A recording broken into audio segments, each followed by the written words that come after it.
O Senhor esteja convosco. Ele está no meio de nós. Proclamação do Evangelho de Jesus Cristo segundo João. Glória a vós, Senhor. Naquele tempo havia alguns gregos entre os que tinham subido a Jerusalém para adorar durante a festa. Aproximaram-se de Filipe, que era de Betsaida da Galileia, e disseram: Senhor, gostaríamos de ver Jesus. Filipe combinou com André e os dois foram falar com Jesus. Jesus respondeu-lhes: Chegou a hora em que o Filho do Homem vai ser glorificado.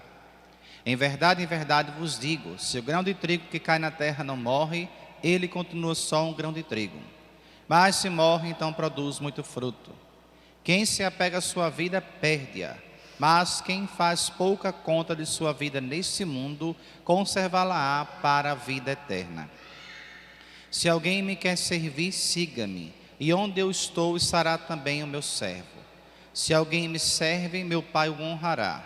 Agora sinto-me angustiado. E que direi? Pai, livra-me desta hora. Mas foi precisamente para essa hora que eu vim. Pai, glorifica o teu nome. Então veio uma voz do céu: Eu o glorifiquei e o glorificarei de novo. A multidão que aí estava e ouviu dizia que tinha sido um trovão. Outros afirmavam: Foi um anjo que falou com ele. Jesus respondeu e disse: Essa voz que ouvistes não foi por causa de mim, mas por causa de vós. É agora o julgamento deste mundo. Agora o chefe deste mundo vai ser expulso, e eu, quando for elevado da terra, atrairei todos a mim. Jesus falava assim para indicar de que morte iria morrer. Palavra da salvação. Glória a vós, Senhor. Que as palavras do Santo Evangelho perdoem os nossos pecados. Amém. Irmãos e irmãs, a gente está se aproximando da Semana Santa. Esta, vamos dizer assim, a última semana em que a gente chega ao ápice.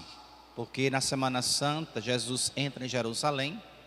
E no decorrer da semana a gente vai meditar os textos que vão nos chamar à reflexão sobre a dor profunda que ele está sentindo. São os últimos dias de Jesus na terra, os últimos momentos que ele passou. E qual mensagem ficou para nós hoje? Essa mensagem de amor, é de justiça, de misericórdia, é de bondade, é de perdão. É uma mensagem que traz a humanidade, e se o homem, ele tem confiança, se ele tem também a resistência, se ele tem essa dedicação, dessa busca em Deus, ele conseguirá concretizar essa mensagem em sua vida. Primeira leitura que nós ouvimos é o livro do profeta Jeremias. Jeremias, ele fala aqui do coração. É o coração de Jeremias que exprime o desejo de Deus. Ele relata a lei que foi dada aos homens, os 10 mandamentos. E a princípio, essa lei, ela teve uma ruptura por parte do homem. Essa violação fez com que as pessoas, a humanidade, se afastasse de Deus. Depois, Josias tentou até restaurar essa aliança, mas não conseguiu obter resultado. Mesmo assim, se anuncia uma lei como nos dias de Noé. E esta lei terá as mesmas perspectivas da antiga lei. A presença de Deus na vida do homem e a observância da lei. E ela vai ser concluída por aquela afirmação: Eu serei o vosso Deus e vocês serão o meu povo. Chegará o momento que as pessoas não precisarão dizer conhece o Senhor, pois todos o conhecerão. Esta lei abraça 3 momentos. Primeiro, o perdão que Deus concede aos pecados da humanidade. Depois do perdão, as pessoas serão agradecidas àquilo que Deus lhe fez. E terceiro, esta lei, ela vai ser inscrita não mais exterior, mas interior, quer dizer, no coração da humanidade. O coração do homem está permeado por esta lei de Deus que se traduz em amor. Esse mesmo texto de Jeremias, a gente vai encontrar essa afirmação em Isaías, no Salmo 51, e a sua concretização em Jesus Cristo, propagada pelos seus discípulos. A lei do amor de Deus para com toda a humanidade. É o momento que todos conhecerão o Senhor e ninguém precisará mais que alguém venha ensinar, que alguém venha mostrar, porque todos conhecerão. Mas hoje nós percebemos que não existe esse conhecimento do homem pela sua ignorância, pela sua incredulidade, por ele mesmo não querer acreditar e nem esperar no Senhor. Chegará o tempo, esse tempo já chegou, em que tudo será esclarecido. As coisas estão sendo mostradas. Os judeus precisam ser perseverantes e não deixar-se levar pela preguiça, pelo cansaço, pelo enfado do dia a dia.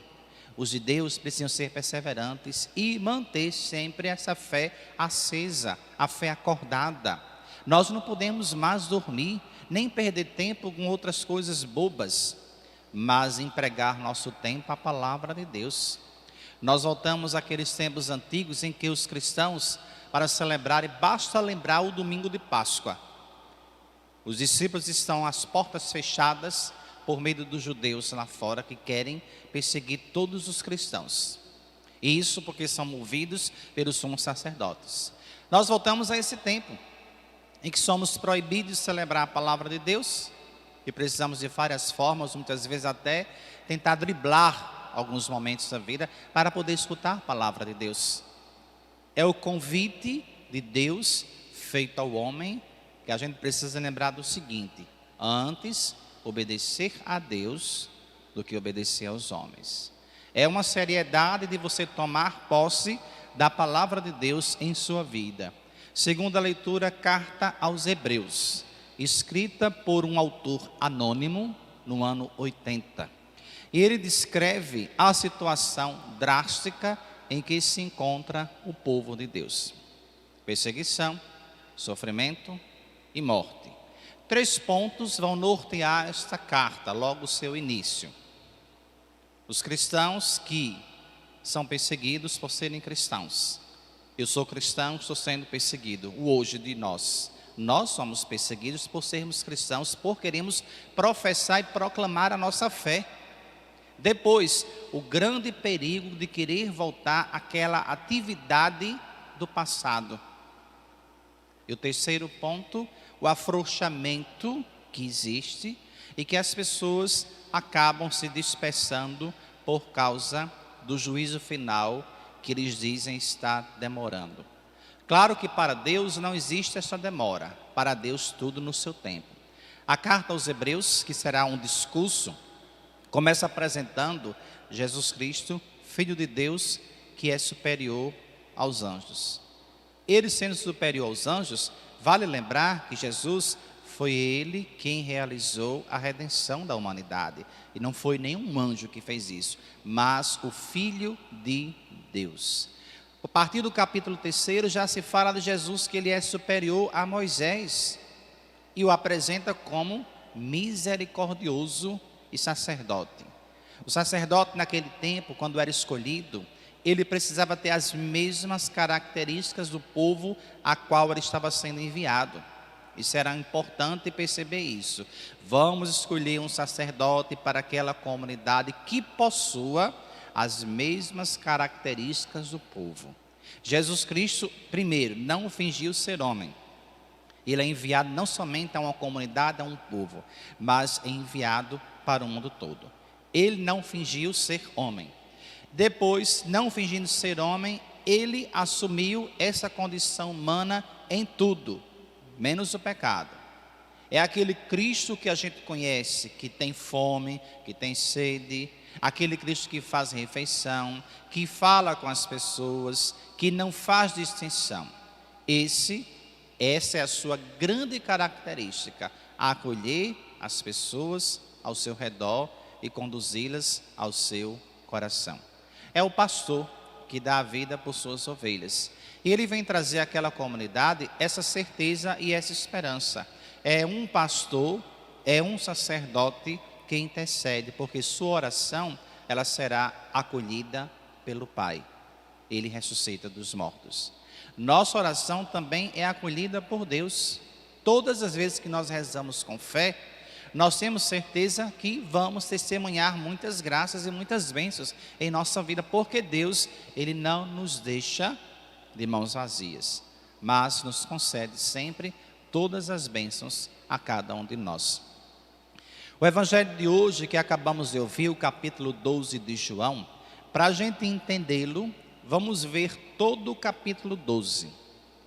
Jesus, ele parte para Betânia, começa lá, é a unção de Betânia. Chega em Betânia, vai acontecer esta unção. Mas o que é que chama a atenção de Jesus para voltar a Betânia? Lembre-se que foi em Betânia que aconteceu um grande milagre, a ressurreição de Lázaro. Voltando alguns episódios atrás, Jesus foi a Betânia quando Lázaro morreu. E antes disso, ele teve ainda alguns, vamos dizer, contratempos, não, mas algumas urgências que ele precisou socorrer.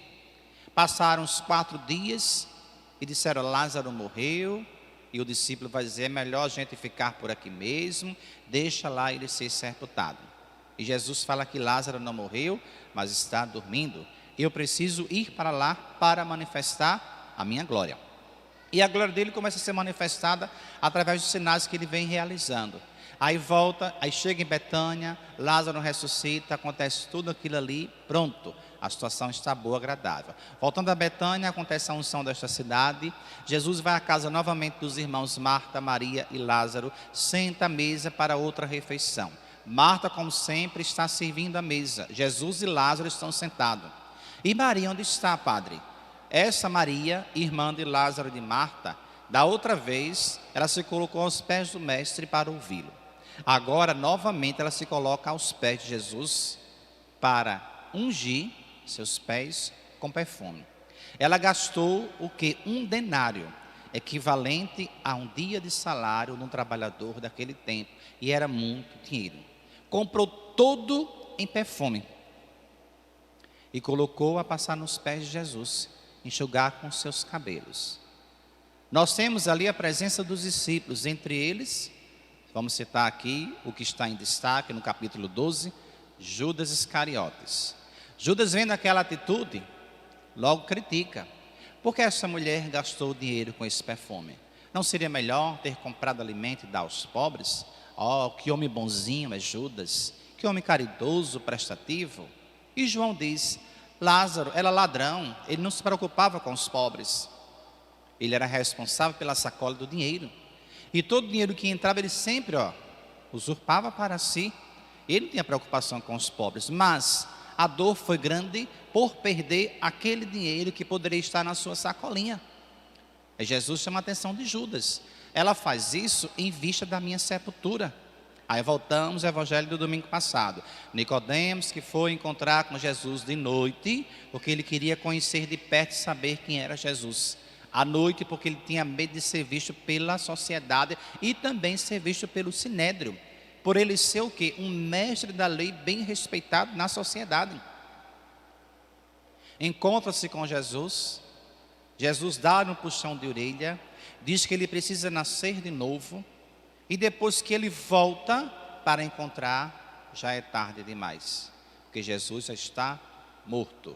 E é esse Nicodemos que traz perfume para embalsamar o corpo de Jesus e colocá-lo na sepultura.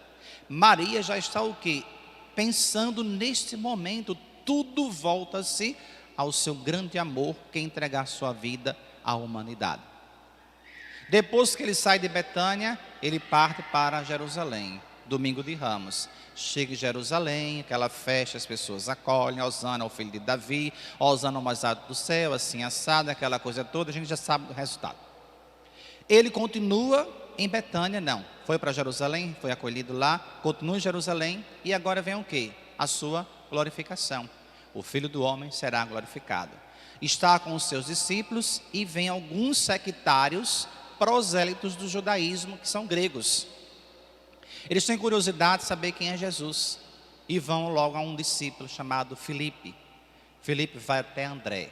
Filipe e André são dois nomes gregos. E esses nomes são gregos e sabe que os dois, sendo gregos, vão entender a linguagem. Eles falam com Filipe, Filipe fala com André, os dois vão até Jesus e Jesus não fala com esses homens, mas se dirige aos discípulos dizendo o seguinte: chegou a hora em que o Filho do Homem será glorificado. Chegou a hora de Jesus. A gente volta alguns capítulos atrás do Evangelho de João, capítulo 2, bodas de Caná. Faltou vinho e Maria diz: eles não têm mais vinho.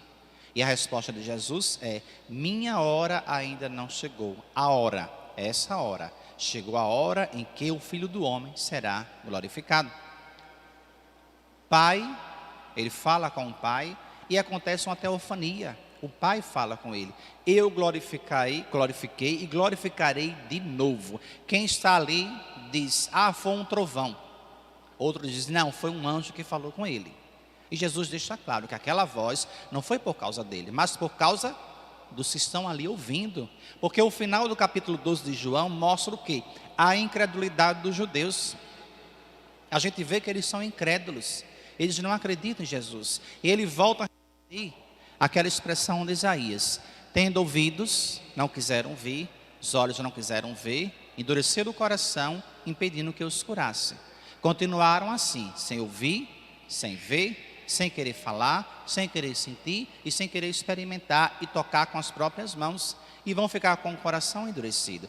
Os judeus continuam indiferentes a Jesus, com o coração endurecido. Quantos hoje judeus no mundo, judeus que eu falo assim só para dar o exemplo, vai representar grande parte da humanidade, não está indiferente a Deus? São muitos. Veem os milagres, veem os sinais, escutam a palavra, mas não dão a mínima porque o coração está endurecido. Por isso, os milagres hoje estão escassos para os que não creem. Mas para os que creem, não, os milagres continuam acontecendo todos os dias. Muitos médicos não têm esta fé. Tanto que alguns, quando você tem alguém doente da família, ou alguns dizem assim: você tem fé? Aí a pessoa vai dizer: tenho. Então peça a seu Deus, é assim que eles dizem, usa a expressão, peça ao seu Deus, porque só um milagre. Muitos não têm fé, não acreditam, é somente a ciência, não existe a religião. E tantos milagres acontecem e que eles ficam às vezes boquiabertos, sem saber dar nenhuma resposta. É um milagre, é Deus agindo. A insensatez do homem, a sua ignorância, a sua frieza de coração, o faz tornar-se assim, indiferente a Deus e o seu coração endurecido. Peçamos ao Senhor que nos ajude a amolecer nosso coração e que a gente possa, todos os dias, com o coração bem aberto, bem disponível, um coração de Cristo, entender essa palavra e colocá-la em prática. Praticar a vontade de Deus em nós, isso será suficiente para a nossa salvação.